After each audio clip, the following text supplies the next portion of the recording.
The two leaders of China and Russia once again showed off their tight friendship, this time at China's third Belt and Road Forum. Let's discuss more about what they put their heads together on with Dr. Xiaoyu Pu this morning. Great to have you with us. My pleasure. Dr. Pu, the two leaders held a 3-hour-long bilateral meeting with the Ukraine crisis, of course, topping the agenda. Now, Beijing has faced heavy criticism for standing by Moscow in the conflict. Xi probably again sided with Putin during Wednesday's talks too, right? Yeah, I think it's a little bit complicated. So my observation is that Beijing is determined to maintain its so-called strategic partnership with Russia, despite all the international criticism, especially from the West.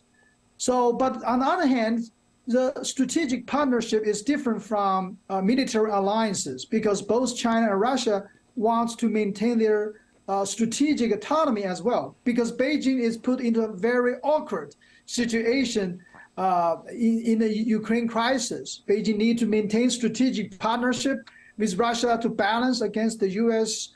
power in global balance of power politics.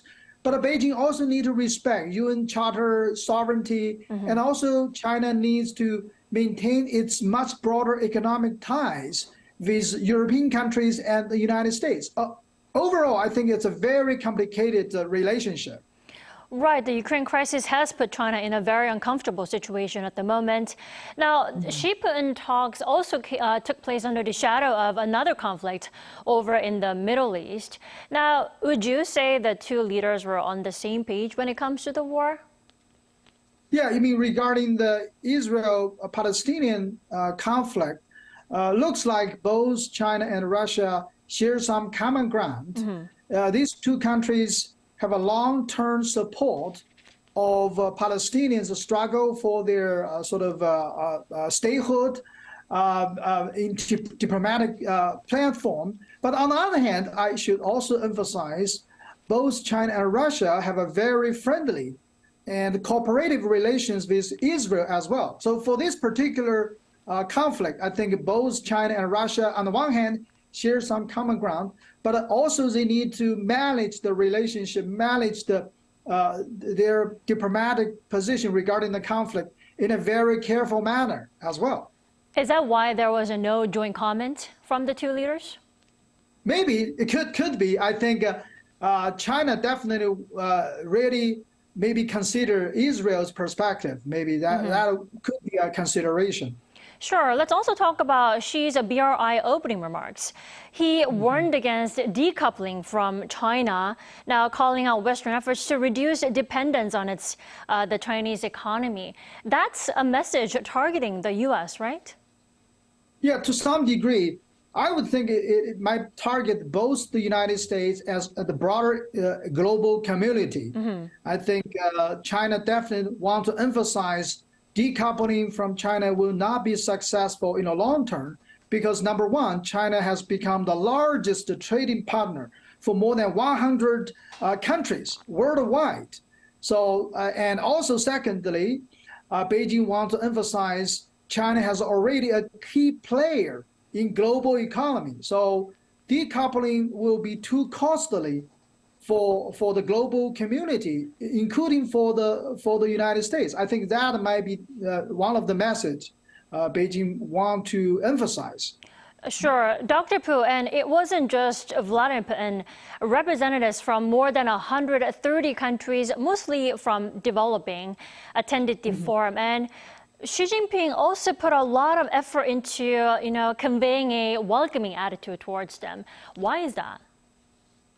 I think China wants to emphasize it has still has many friends, particularly in the developing world. Despite the Western sort of criticism, China might want to demonstrate it's still a very active player in global community. And also Xi Jinping emphasized a lot about the so-called win-win cooperation. BRI could be opportunities for developing countries.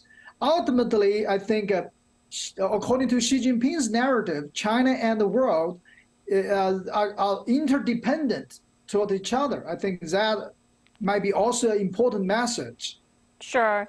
It was China's third, or Xi's third Belt and Road Forum. Now, how successful do you think this edition was this year?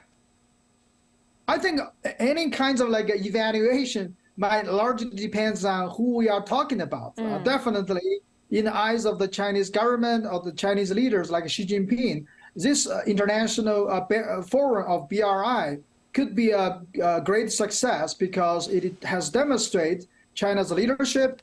It has demonstrated all the achievements in the past 10 years. And also one thing I want to highlight is that they want to build a secretariat with the forum. That means they want to even deepen and also institutionalize the platform in the coming years. I think that might be positive. But on the other hand, I would argue that BRI might still face a lot of challenges, both at home and abroad. Whether China can recover from its recent economic problems, right? So I think economic growth, that's much more a problem for China right now. I think, and also whether China can manage its rising tensions with the United States. I think that will also be an important factor going forward, I think, yeah. Indeed. Dr. Pu, thank you so much, as always, for your insight this morning. You have a good evening. My pleasure. Thank you.